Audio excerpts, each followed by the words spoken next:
23 août 2011, la Tunisie est sur le toit de l'Afrique. Alors qu'on s'attendait à ce que l'Angola conserve son titre remporté en 2009 en Libye, les Aigles de Carthage version basket en ont décidé autrement.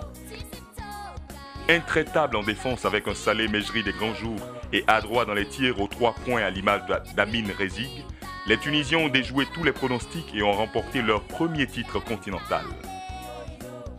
Depuis pratiquement 4-5 ans, on est le même groupe, le même staff technique aussi.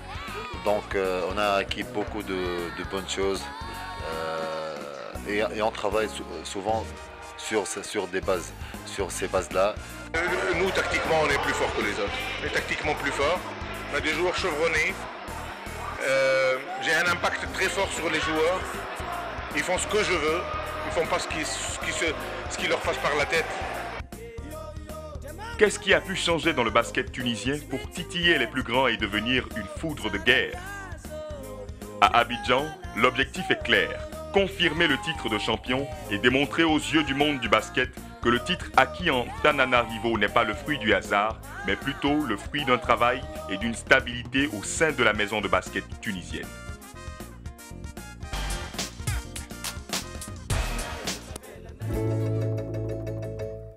Les années se suivent et se ressemblent pour les Palanca Negra d'Angola version basketball. En effet, depuis 1983, l'Angola n'est jamais descendu du podium africain, se payant le luxe de remporter à 10 reprises le titre continental.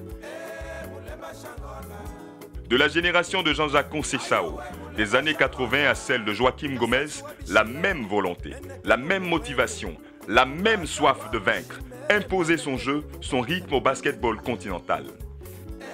Nous, en Angola, on a une chose qui c'est très bon pour nous.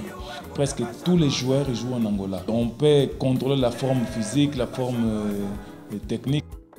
Le basketball angolais a connu en 30 ans seulement 5 entraîneurs et pas des moindres. De Victoriano Cunha, décoré par la FIBA, Valdemiro Romero, Mario Palma, Alberto Carvalho et Louis Magalhães.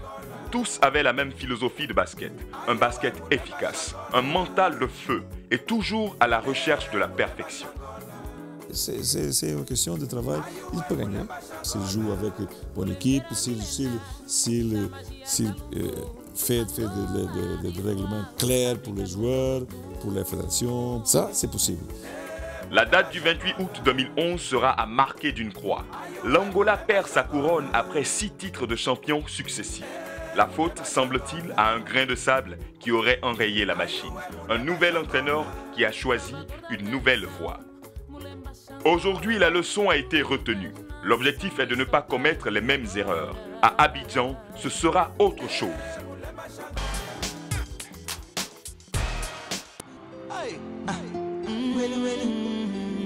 Des images de joie comme on les aime et surtout lorsqu'il s'agit de victoires d'équipes africaines. Pour le Nigeria, puisque c'est de cette équipe dont il s'agit, les années 2011 et 2012 ont été un véritable succès. 3e et médaille de bronze à l'Afrobasket à Madagascar, médaille d'or toujours en 2011 aux Jeux africains à Maputo au Mozambique, et enfin une brillante qualification aux Jeux olympiques de Londres après un parcours mémorable aux pré-olympiques, rivalisant par la même occasion avec les grandes nations du basket mondial.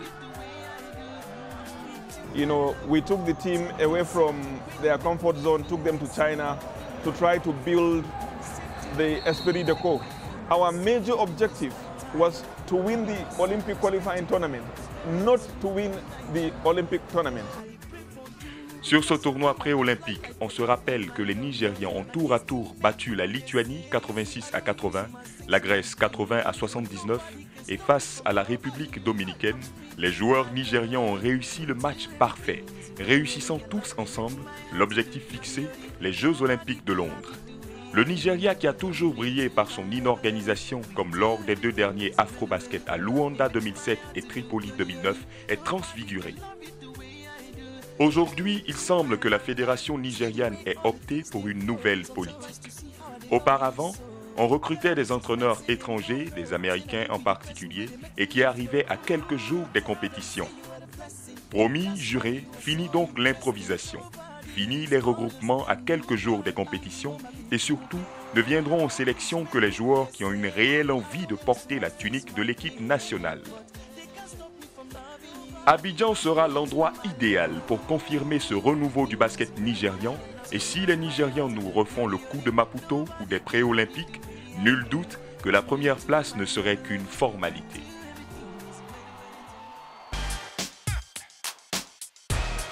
Elo Dangui, Djadji Clément, Diedrissa, Traoré Moussa, Gobé Camille, Koré Moïse et Bilé Alphonse. Décembre 1981, la Somalie abrite la 11e édition du championnat d'Afrique de basketball. Dans des conditions d'organisation difficiles, les éléphants de Côte d'Ivoire s'adjugent pour la première fois de leur histoire le trophée continental en battant l'Égypte 81-65. 4 ans plus tard, nous sommes en 1985 sur les bords de la lagune Ébrié, à Abidjan. Les éléphants remettent cela. Parmi les hommes de base vainqueurs à Mogadiscio, un homme a pris place sur le banc, Alphonse Bilé. Pour les autres tels Djadji Clément, Bafloran, il faut confirmer la performance du titre en Somalie. Et avec une autre génération de joueurs qui se nomment Marc Mbaya, Michel Bonebo, Kone Mamadou, Barisha.